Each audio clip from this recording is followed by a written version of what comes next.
And again, it's not about avoiding hard work, because I actually enjoyed it. It's about leveraging my time in a way that brings absolutely more value to me and to my family. And I'm gonna break down what does earn mean, because if you're gonna really take your financial future seriously, you gotta earn more. You gotta earn your future. How do you earn your future? I stopped being content with just surviving. And I really want y'all to hear me when I say this. I wanted to thrive and make a real impact. But good enough is no longer good enough for Anthony ONeal. I teach, don't allow your comfort zone to become your kill zone. It's easy to get comfortable and start thinking like everyone else around you. It's the very first thing I stopped doing once I started making six figures and crossed over to the net worth millionaire status. I stopped. What's going on, fam? Welcome back to the table, where we're focusing on helping you build wealth, live debt-free, and create a lasting legacy. And today we're going to be diving into a topic that I know is going to resonate with a lot of you, especially those of you who have recently paid off their debt and you've leveled up in your income and you want to go a step higher. Now watch this. If you're making six figures or on your way there, this one is for you. Now, you may not be making six figures, but this show is still most definitely impactful, because if you can get this information now, I promise you it will bless you down the road. But let me tell you this up front. Hitting that net worth millionaire status was a game changer for me. Heck, when I first made my six figures, it was a game changer for me. But it wasn't just about really earning more money. It was about transforming how I thought, how I managed my time, and how I handled my finances. Today, I'm going to share with you 5 things I stopped doing immediately once I started making six figures that took me into the position of becoming a net worth millionaire. These are the changes that took me from just making money, watch this, to truly building wealth and living a life of purpose. So I want you to get locked in. I want you to get a pen, a paper, notepad, because you're going to want to take notes on this specific one. All right. But before we do, listen, do me a favor. We are on a road to 1 million subscribers. And I promise you, this thing will bless you tremendously. If you can just do me a favor, hit that thumbs up button, hit that like button, subscribe to the channel, whether you listen to this on podcast and or YouTube. Just do me a favor and join the family so we can get to at least 1 million subscribers ASAP. All right, let's get to it. Here's number 1. This is the very first thing I stopped doing once I started making six figures and crossed over to the net worth millionaire status. I stopped doing everything myself. Let me say this one more time. I stopped doing everything myself. You know, when I first started making six figures, I had this mindset that I needed to do everything myself. I thought that if I handled it all, I was saving a lot of money. But let me tell you, that kind of thinking was actually holding me back and preventing me from really making the money. First off, I stopped cleaning my own house and hired a house cleaner. It wasn't about me being lazy. Let's be real here, all right? It was about me buying my time back. The time I used to spend cleaning, I now spend focusing on my business, creating content, life transformational content, and strategizing ways to grow this business. Next, I stopped cutting my own grass and hired someone to do it. If y'all been following me for years, you know, I actually enjoy cutting my grass, but I would spend 2 hours a week cutting my grass. And again, it's not about avoiding hard work, because I actually enjoyed it. It's about leveraging my time in a way that brings absolutely more value to me and to my family. I also stopped doing my own taxes, okay? And brought in a tax professional. Y'all met her, Shania. You see, before I was spending hours trying to navigate the tax codes, but now I leave it to Shania and her team, who knows the ins and outs. Not only do they save me time, but watch this, because they know all the tax laws, because they are required to go to school every year, they also save me thousands of dollars by finding deductions and credits I didn't even know actually existed. And so, listen, these are all things that I believe we all need to stop doing for ourselves. Because lastly, I stopped trying to save every single penny by doing every single thing myself. Instead, I started spending more money on things that actually purchased my time back. Let me give you an example. Let me give you an example. Here's one good example.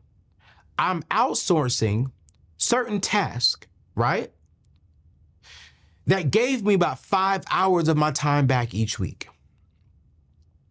So by outsourcing a cleaning person, someone to cut my grass, someone to do my taxes, someone to take care of my dog on certain things, it gave me about 5 hours of my time back each week, which is about 20 hours a month. Watch this. That extra time allowed me to focus on completing my new book, Take Your Seat at the Table, which comes out in January. And by finishing this book, I'm able to impact lives and leave a lasting legacy in today's world. So this not only grows my business and impacts lives, but it also helps me to continue building wealth. Because if I sell enough books, I get paid for selling a book that impacts life. So speaking of that, I hope you have pre-purchased, pre-ordered my book. You can go to anthonyoneal.com/book. The information will be inside today's show notes. We are giving away over $2,000 worth of bonuses. And so if you purchase today, I'm going to give you the intro and chapter 1 and also 2,000 other bonuses that's going to help you build wealth. So again, you can go to anthonyoneal.com/book, and the link will also be in today's show notes. Thank you for pre-purchasing, by the way. I believe this book is going to bless your life. So what's the lesson here? You see, when you start making good money and to get you into the net worth millionaire status, your time becomes more valuable than anything else. Stop doing everything yourself. I want you to hire help. I want you to outsource tasks that don't require your personal touch and focus on what truly moves the needle in your life and in your business. Because when you do that, you're going to see that your time, like for me, my time is more valuable than my money. I can get money back, but I can't get time back. I can't get those 2 hours back that I use cutting the grass because everybody gets 24 hours in a day. Now I can get another set of 2 hours tomorrow, but I can't get the 2 hours that I wasted. But I can get $100 back. I can get money to buy my time. I think sometimes we're thinking, well, I can save more money by doing it this way. Yeah, you're absolutely right. You can save more money, but you're hindering yourself from making more money because your time is allocated in places that's not producing you money. It's only saving you money. So I'm now spending my time in areas that produces financial freedom, more money, peace, and memories. Which leads me into number 2. When it comes to my money specifically, I stopped playing with my money and took my financial future seriously. So I want to be real. I want to be real with you. Making 6 figures is great. But it is great. The average salary in America is right around $58,000. So if you're there or higher, man, you're doing good for yourself. But just because you make 6 figures, just because you make $500,000, $1 million a year, it doesn't automatically mean you're financially secure. In fact, according to a recent survey, 44% of people making over $100,000 a year are still living paycheck to paycheck.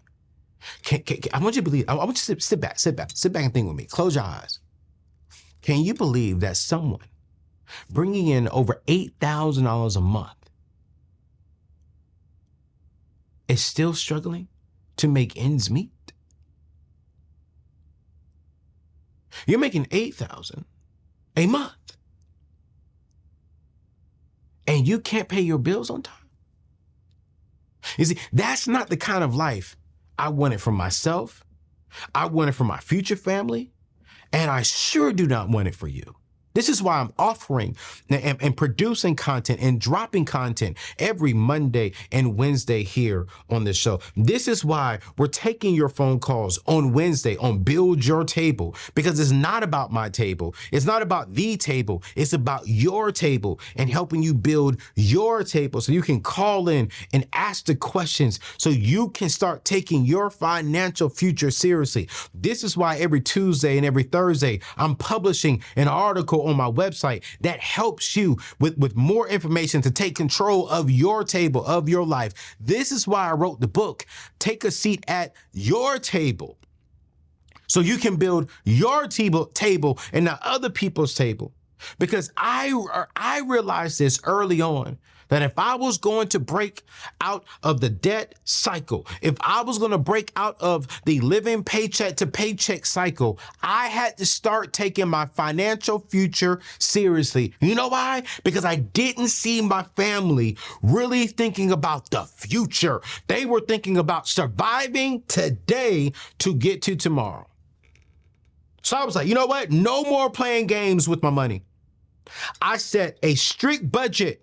I prioritized my saving and my investing and made sure that every dollar had a purpose and an assignment to it. I stopped spending on things that didn't align with my goals and my vision and started focusing on building a solid financial future. So some of y'all may be sitting here thinking, well, Anthony, I hear you, man. I'm right there with you.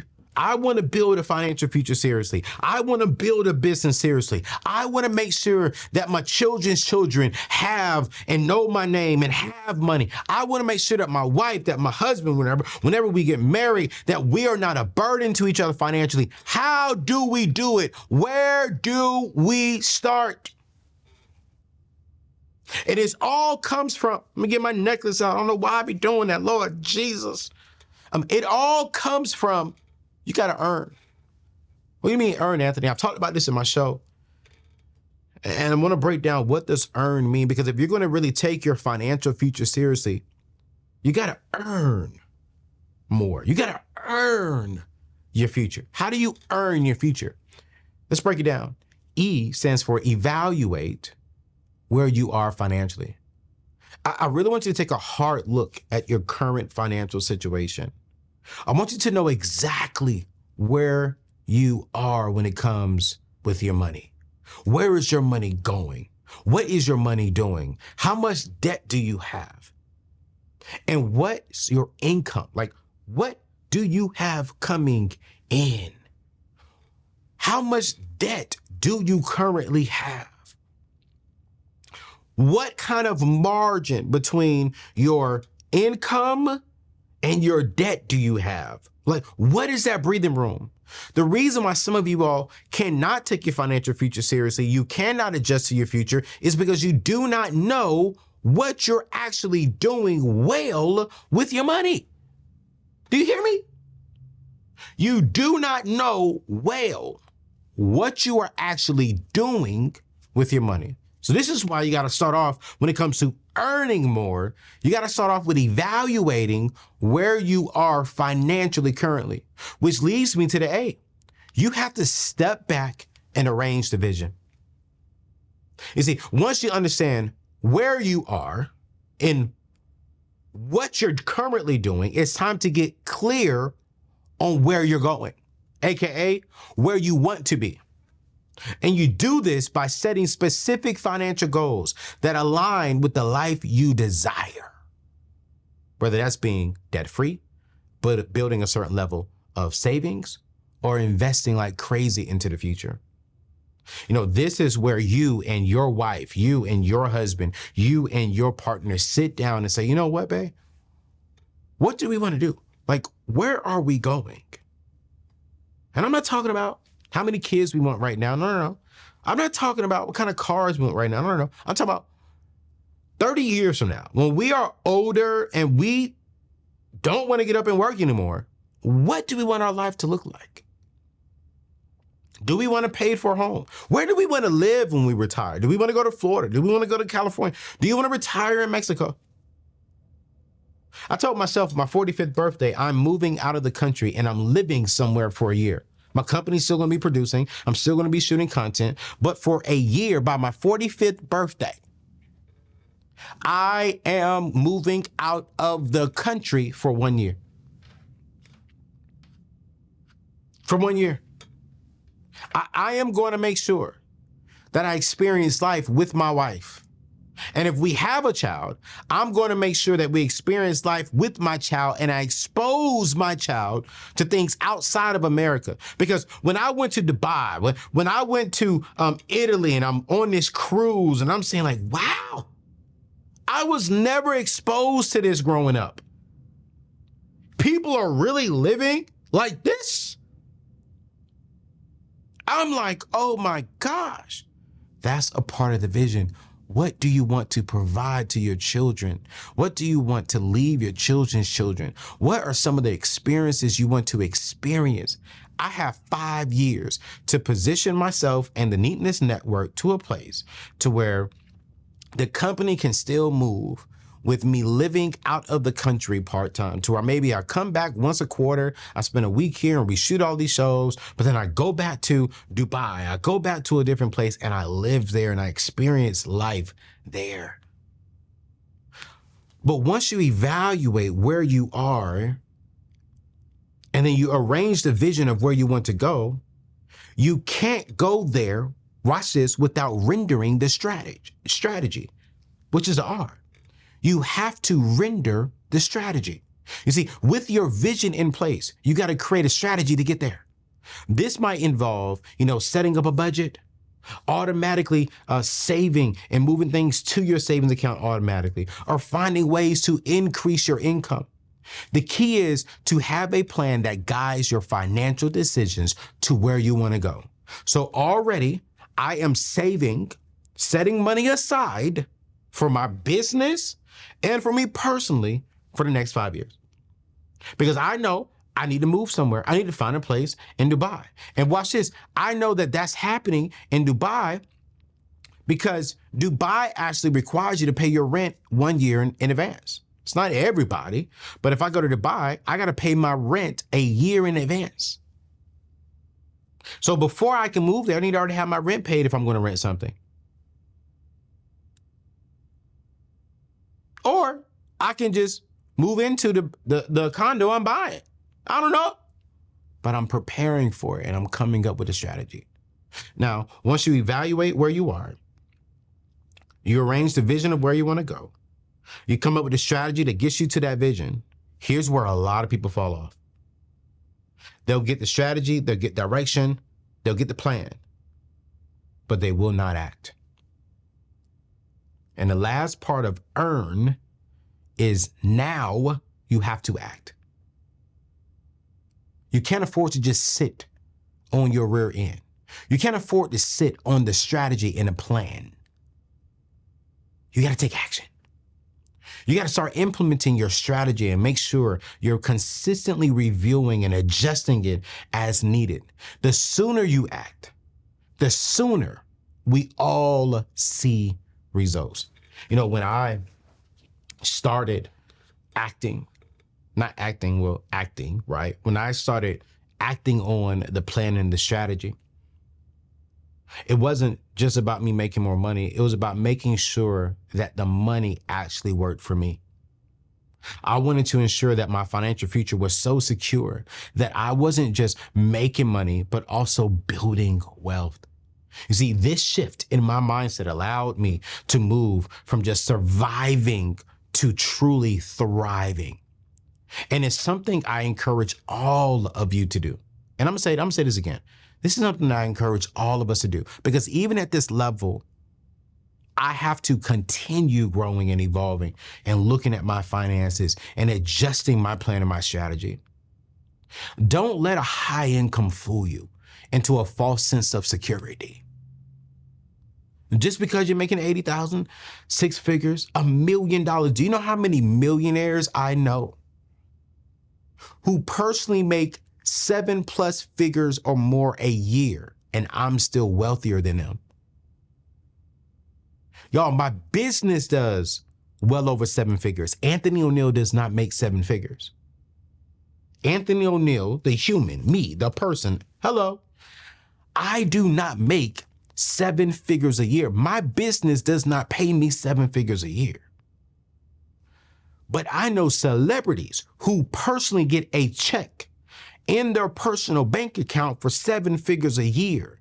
And I, and some of you, are wealthier than them because they allow the false sense of a high income to fool them into getting comfortable. When net worth is about how long can you last without a dollar coming in. Net worth means if you stop working today, how much capital, how much cash do you have access to survive without another dime coming in? You have to take control of your finances now, so you're not left wondering where all your money went to later on. And I want to pause right there because number 3 is going to be powerful. And number 3 is going to convict some of us. Because while I was writing this, I was convicted a little bit because I started getting comfortable. And I had to snap back into it myself because I can't get comfortable. I teach, don't allow your comfort zone to become your kill zone. You all know the story of the frog that I've told so many times that back in the days, man, if you really know anything about frogs, frogs get comfortable in the heat. And how frogs, you can put them inside of a pot, and if you gradually up the heat of the frog can be boiled. The frog could die inside of that pot because the frog will get comfortable and the frog will go to sleep. And little before you know it, you can boil the frog inside of its sleep. But really, the truth of the fact is, you didn't boil the frog inside while the frog was sleeping. You boiled the frog inside of its comfort zone. Which this is number 3. Stop settling for okay work. Stop settling for comfort zone status. You see, when I was growing up, man, my parents had high standards. In my house, a B on a report card was something not, that's bad grammar. Let me say this again. A B on a report card wasn't something to celebrate. No. It was expected that you'll push for the A. If you got a B, how come you didn't hit an A? If you got a C, how come you didn't hit a B? If you got an A, outstanding. What do we need to do to get to A+?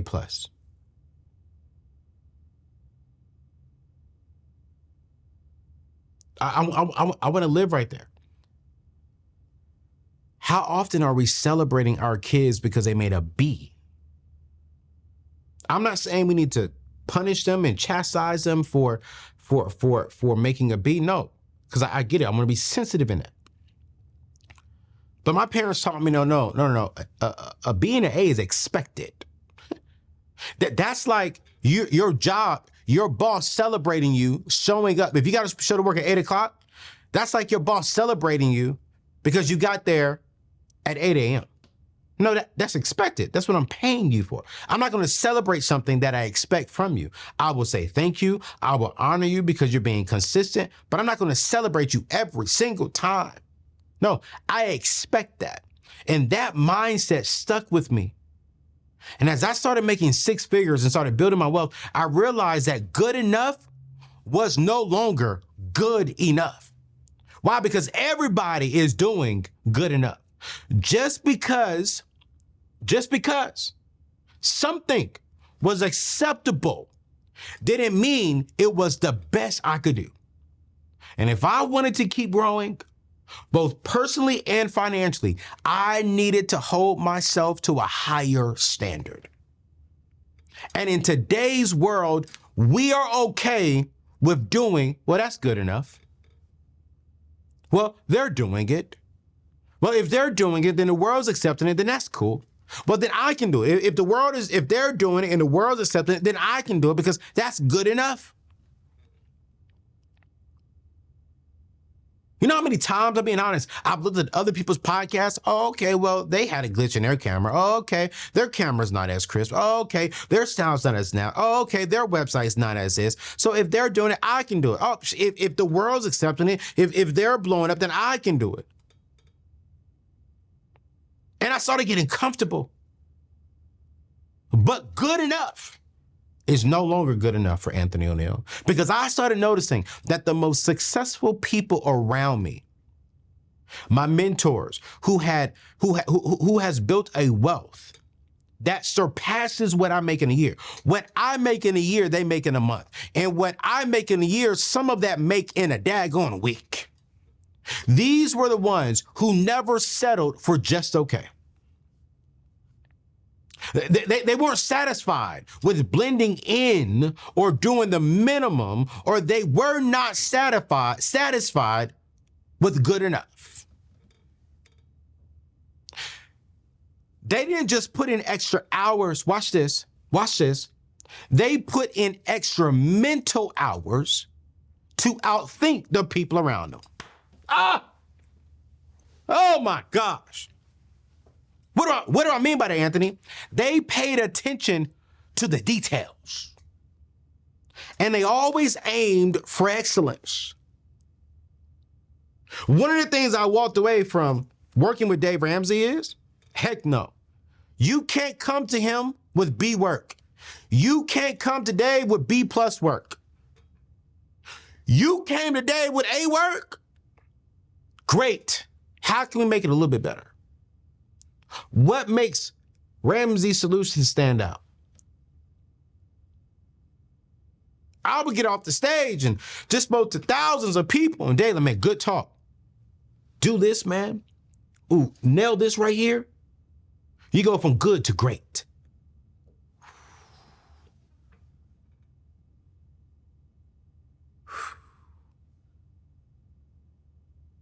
That's the kind of work ethic I had to start embodying.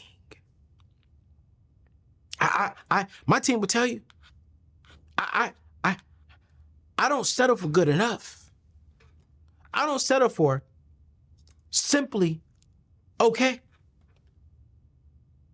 I stopped settling for okay work and good enough work in everything I did.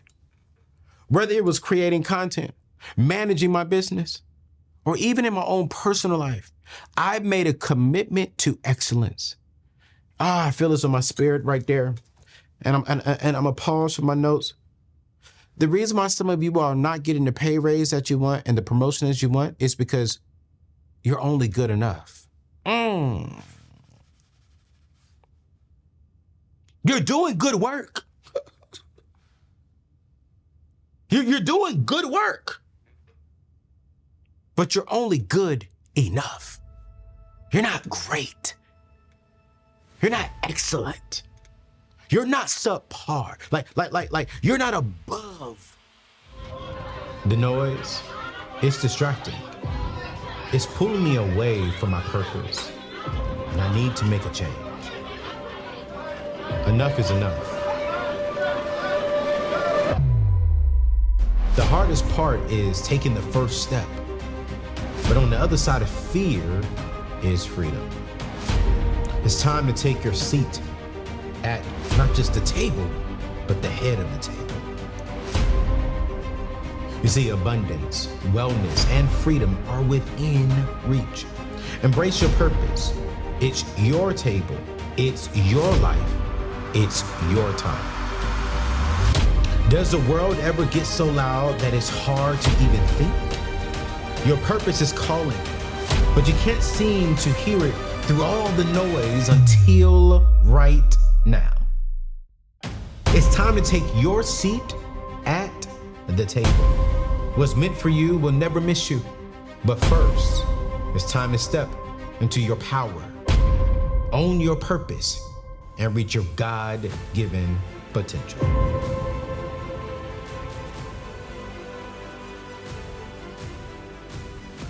One of my managers, when I was working for the collection company, he said, Anthony, you know why you got the job? I was like, why you get the job? He's like, guess. I said, well, one, I know I'm good at convincing people. He said, yeah. But there's other people who's good at convincing people to sell.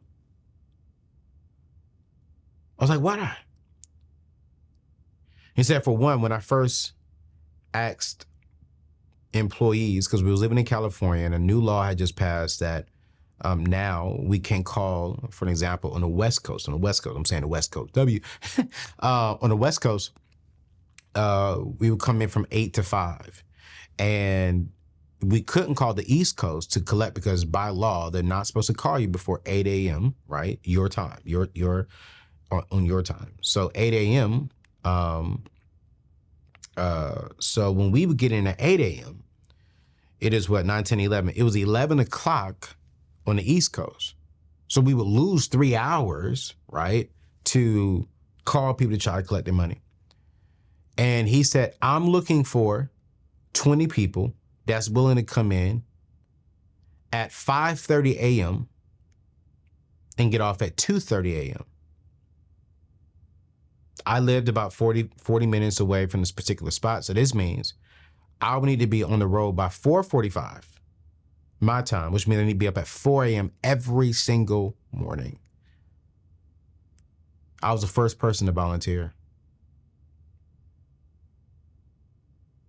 I would show up at about 5:15 every morning, get me, some nice little Starbucks. I didn't drink coffee then. I would drink a apple cider. It was hot. It would wake me up. I'll get to going, take my lunch, and then I would get off at 2:30 sometimes. And if I felt good, if I saw that my team members were like struggling with some calls, sometimes I would leave at 3:30. He said, I never saw you at 2:29 logged out, ready to jump off. You were never the first person, the last person to arrive, and the first person to go. I've always saw you go the extra mile. I always saw you studying people and how to collect better. I always saw that when your friends were struggling, when your friends were missing out on something, you would spend time and teach them how to go from okay to good, from a good collector to a better collector. Anthony, I saw you make a commitment to excellence, and that's why you got the pay raise. That's why you got the job promotion, and I'm shipping you to Florida to open up our brand new collection agency. Y'all, I was 20. I had only worked for the company for a year. But because when I looked around me and I saw that people would just, if their clock started at 8 a.m., they'll show up at 8:01. And then if we were off at 5, at 4:49, at 4:50, they packing up their stuff and getting ready to go. I saw that if I was going to elevate in this company, if I was going to be one of the best collectors in this company, I had to separate myself from everyone else. Even if I knew I wasn't going to be at this company forever, I still gave it excellence. And I made a commitment that I'm going to be the best wherever I can go. And so I began using my resources and money to improve the quality of my work, to invest into better tools, to educate myself, and experiences that would allow me to do more and make a bigger impact. What's the result? Not only did my work improve, but so did the opportunities that came my way. You see, when you strive for excellence, people notice that. Your reputation grows, your influence expands, and so does your income. When I first started pastoring, I'll never forget that. When I first started pastoring in Jacksonville, Florida, I got there as a mega church 20,000, 30,000 members, and the youth ministry only had maybe about 20, 30 kids showing up every Sunday. I'm like, there's no way in the world. We're part of this mega church and we only got 20 or 30 people there. And I was like, all right, cool. I spent time before people knew who I was. I went to other churches and I looked at their youth ministries. I went into high schools and saw what the kids in that community and that culture was getting into. I started talking to gang members. I started going, we were downtown. I would ride up the street, take off my shirt, throw on some baller shorts, throw on some Jordans, and I would play basketball with the street people, with the brothers, with my people. And I'm not gonna call it street people, because that's rude, that's disrespectful. I would play basketball on the street with the young man, the older man, and I would get a feel for the community that I'm serving. I would go to, before people knew my name, I would go to the board meetings and I would sit down and hear what the principals, what the superintendent, what the board members of the school district is saying and some of the things that they're dealing with. I went the extra mile. I didn't just show up to church to preach, to hoop at these kids. No, I got involved with their life.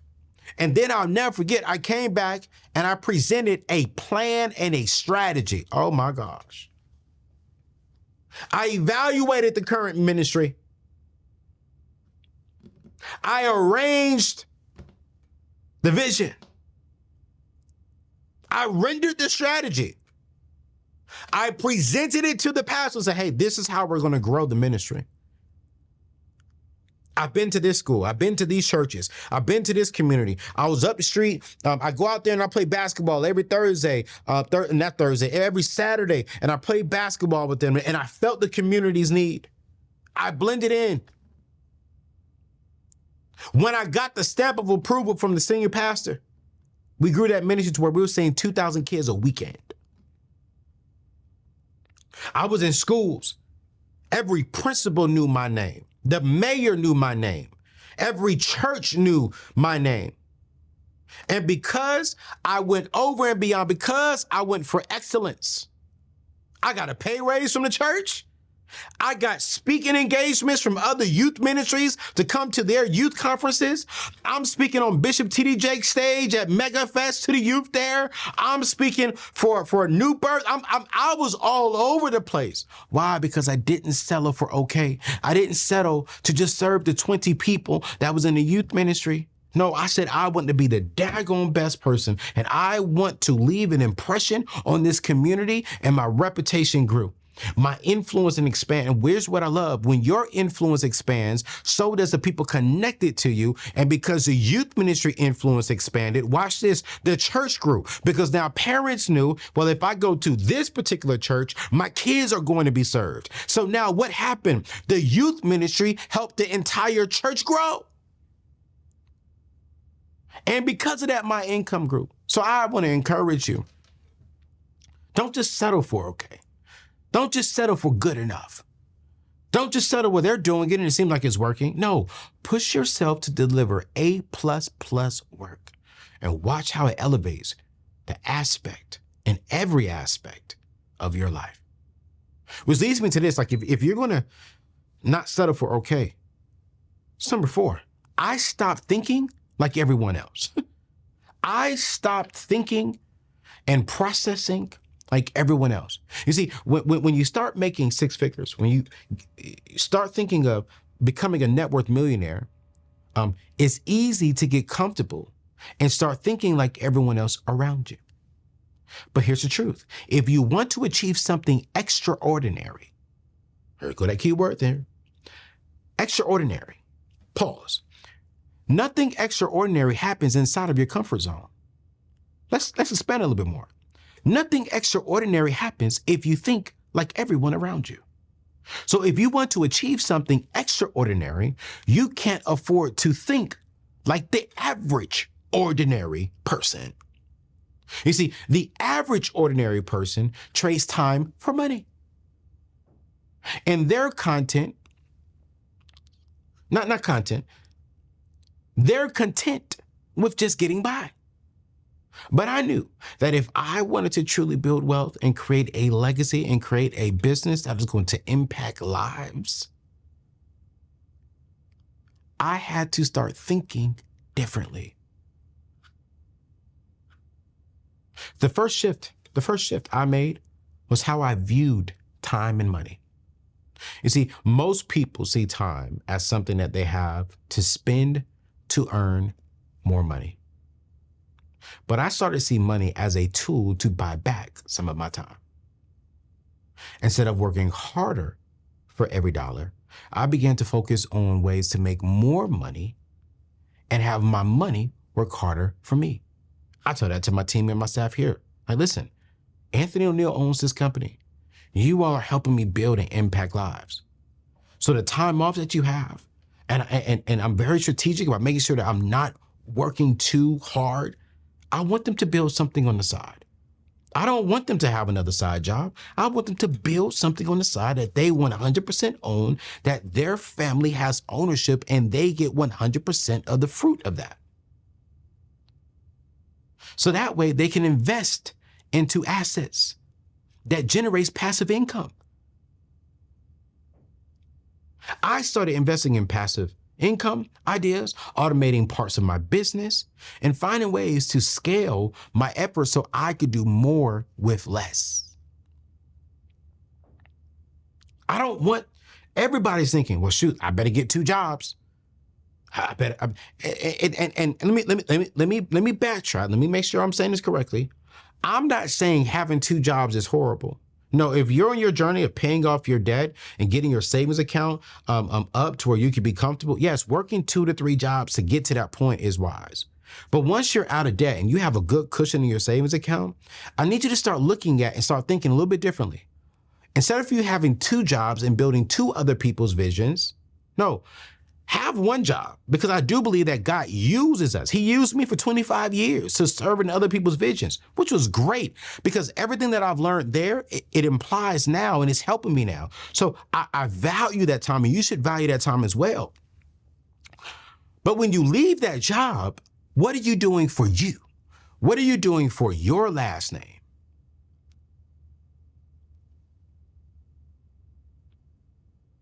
Another change that I made was I had to change my approach to growth.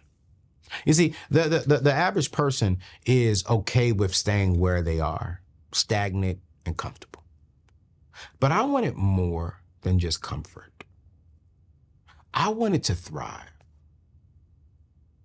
I started surrounding myself with people who challenged me, who held me accountable, who were consistently evolving and pushing their own limits. I invested in my education. Actually, I'm still investing into my education. I attended seminary and sought out mentors who were where I wanted to be, and I still see them ahead of me and continuing to evolve. If you're not connected to individuals who are better than you, if everyone in your circle is on the same level or less than you, you have an ego problem. You have a growth problem. You don't want to grow. You want to be the Hercules. You want to be Jesus. You want to be the guy, the woman. No, I want 33% of my circle to be wiser, smarter, wealthier than me. Then I want 33% of my circle to be on the same level as I, and we're all working, thriving, and holding each other accountable. Then I want the last 34% to not be below me as in a human being, but they may not be where I'm at business-wise, and I can show them how to get to where I'm at business-wise. They should never catch me. I should never catch my mentors until my mentors retire, settle, and then boom, and vice versa. But lastly, I stopped being content with just surviving. And I really want y'all to hear me when I say this. I wanted to thrive and make a real impact. And the average person is okay with simply completing the task. But I wanted to inspire others to build something that would endure long after I'm gone. The shift in mindset transformed everything for me. You see, this shift pushed me to step into leadership roles, take bold tasks and risk, and pursue opportunities that people might avoid. The lesson here is very simple, you guys. If you want extraordinary results, you can't afford to think like everyone else. You have to think bigger. You got to act smarter and be willing to do what others are not willing to do. That's how you move from average to exceptional. And that's how you build lasting wealth and a meaningful legacy. Which leads me to the last thing that I stopped doing. I stopped spending my money on things that did not bring me experiences or benefit my future family. You see, when you start to earn six figures and your net worth becomes this millionaire, it's tempting to spend money on flashy things that show off your success. Luxury cars, expensive gadgets, the latest trends, partying. You know, I just turned 40 back in July. And everyone's like, yo, bro, it's your 40th, man. You got to party. You gotta do this. You gotta do that, man. You gotta bring in some celebrities and, and turn up. And I was like, do I? I mean, yeah, I can get a lot of celebrities to come out. But why spend $30,000, $20,000 on a party for one night? Ain't nobody bring me no birthday gift. Ain't nobody bringing me no card. Ain't nobody cutting me no check. Why? Why? And when I sat back, I started thinking about it. I was like, man, what have you not done that you will never forget in your life? That will bring joy, bring peace to your life. And it hit me. I've never really toured the country. I've been to some nice places, but I've never really toured the company. And so I said, for my 40th birthday, I'm going to tour the country.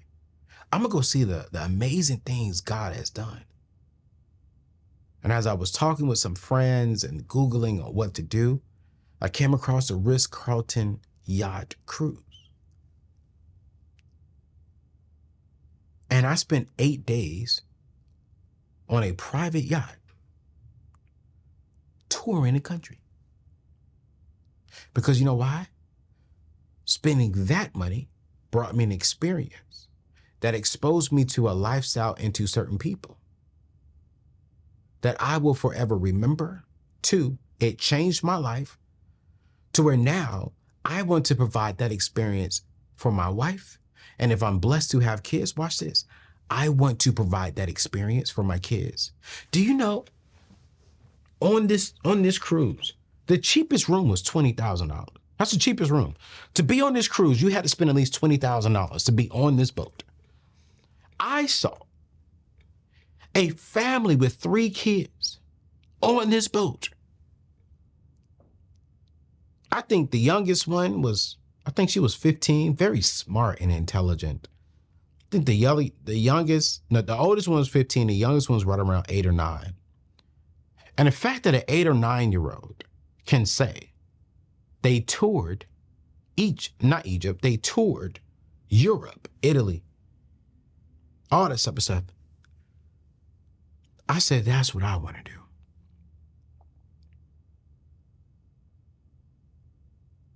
I have the nice cars, I got 2 luxury cars.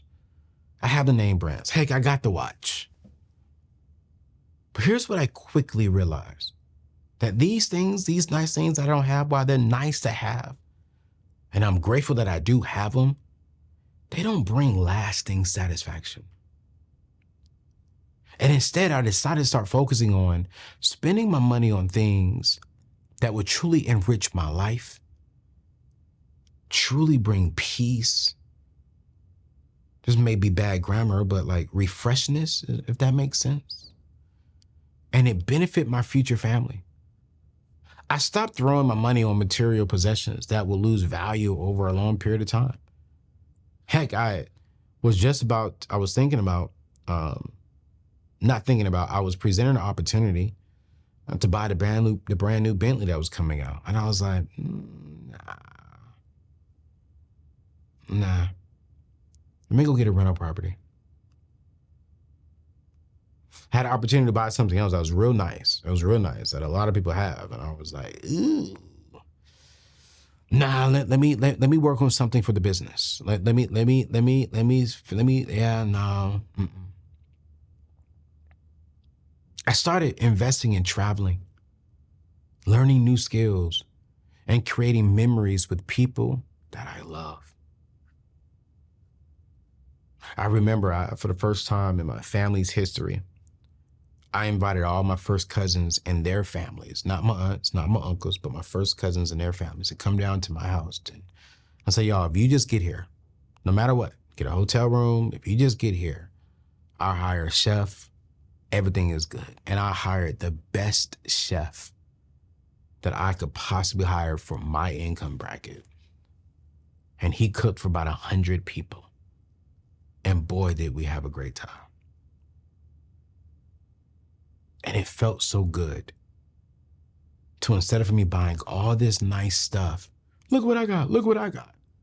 I was able to tell my large family, I have 17 aunts and uncles, all from the same woman and same man.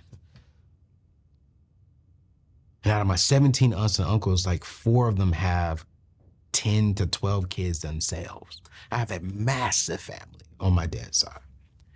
And it felt so good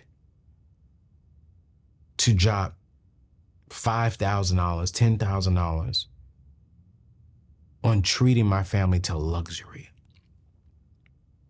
I mean, chef was out there in his apron, walking around the pool, serving them food, serving them desserts, serving them drinks. That brought so much joy to see my family in the pool, playing games, dancing, watching TV. It felt good. And these experiences not only bring joy, but it also shapes who you are, giving me a broader perspective on life. But more importantly, I started thinking, you guys, long term. You see, I asked myself, how can my spending today impact my family's future? That's when I began prioritizing investments that would secure my family's financial future, like real estate, stock market, and other assets that appreciated over time. I also started putting more money into education for myself, right? But no, I'm not going to a college, but I'm getting certificates. I'm growing, I'm evolving. Because the moment this stops, the moment this stops. And for those who are listening on podcasts, I was pointing at my head. The moment you start growing your mind, that's the moment your financial potential stops. Not just for you, but also for your future family and your children. Because I know this, and this is the key, and this is why you're watching, that knowledge is one of the most valuable investments you can ever make inside.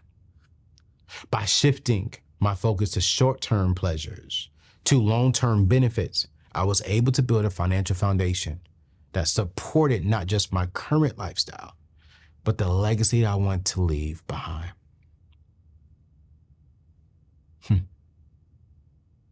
I'm curious. What are you learning? How are you growing? How are you evolving? This change will impact you. This change will be a blessing. And these are the five things that if you change and you stop doing these right now, whatever season that you're in life, I promise you it will benefit you. I promise you it will help you become the man and or woman that you want to become. These are 5 things that I stopped doing instantly. And when I stopped doing them, I saw a major change in my life. If you're making over 6 figures, if you are a net worth millionaire, what is one thing you stopped doing that impacted you to make more money? Drop it in the comments below if you're watching this on YouTube. If you're listening to this on podcast, hey, come over and just leave me one comment. All right? It's your boy, Anthony ONeal. Thank you so much. I'll see you on the next show. Peace out.